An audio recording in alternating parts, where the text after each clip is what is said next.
யூதமிழ் நேயர்களுக்கு வணக்கம். தமிழகத்துல நடக்கக்கூடிய அதிரடியான அரசியல் நிகழ்வுகளை பத்தி நிறைய விஷயங்களை நம்ம கூட பகிர்ந்துக்க அரசியல் விமர்சகர் ரவீந்திரன் சார் அவர்கள் தான் இன்னைக்கு நம்ம கூட இணைஞ்சிருக்காங்க. வணக்கம் சார். வணக்கம்மா. இப்போ பாத்தீங்கன்னா சார், விஜயும் அரசியலுக்கு வந்திருக்காரு, சீமானும் அரசியல்ல இருக்காரு.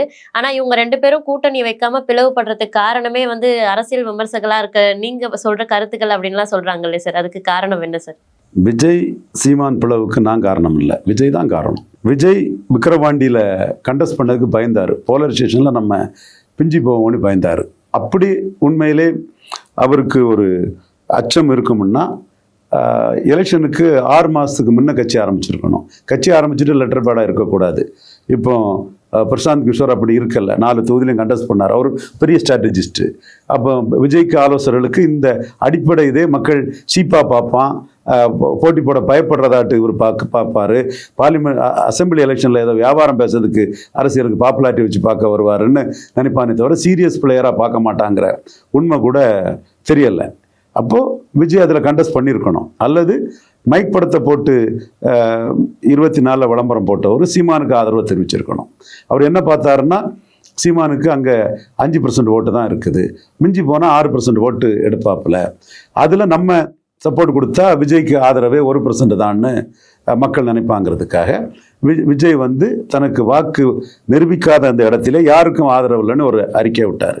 உடனே சீமான் என்ன பண்ணாருன்னா, சிவகார்த்திகேயன் அவரை பார்க்கணும்னு வந்தார். இன்னைக்கு இந்த ஆண்டுல அதிக வசூல் பெற்ற படமாட்டு அமரன் வரப்போகுது.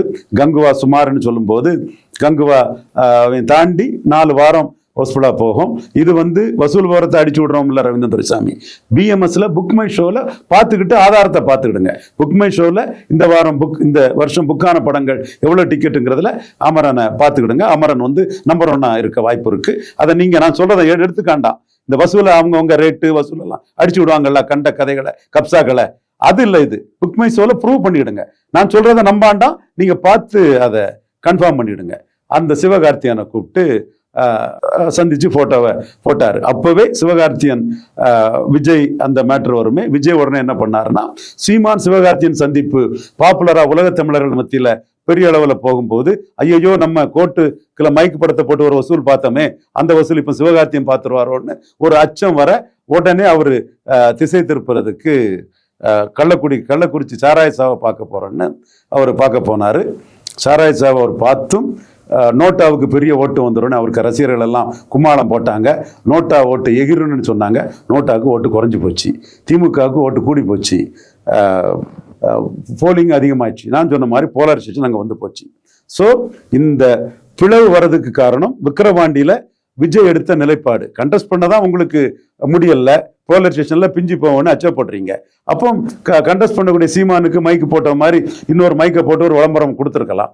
பொது தேர்தலில் உங்களை யாரும் கண்டுக்கலங்கிறதுக்காக மைக்கை போட்டீங்க. அதுல சீமான் பண்ணது தவறு. விஜய் மைக்கை எதுக்கு போட்டேன்னு தான் விளக்கம் கொடுத்துருக்குமே தவிர, ஏன் தம்பி எனக்கு மைக்கை போட்டான்னு சீமான் பண்ணது தவறான ஒரு வீகம்தான். 2021 விஜய் எல்லாம் ஒரு ஆளாண்ணி கேட்டு 6.8% வாக்கு சீமான் எடுத்தது சரியான வீகம்.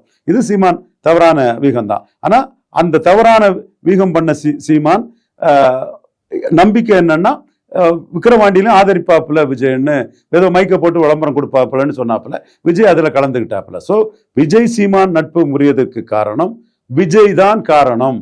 விஜயோட எண்ண ஓட்டத்தை சீமான் தெளிவாக புரிந்து கொண்டார். இது சில பிராண்டிங் மாஸ்டர்ஸ் ரவீந்திரன் துரைசாமி தான் விஜயும் சீமானையும் பிரிச்சுட்டாங்கிற மாதிரி ஒரு வதந்தியை பரப்புறாங்க.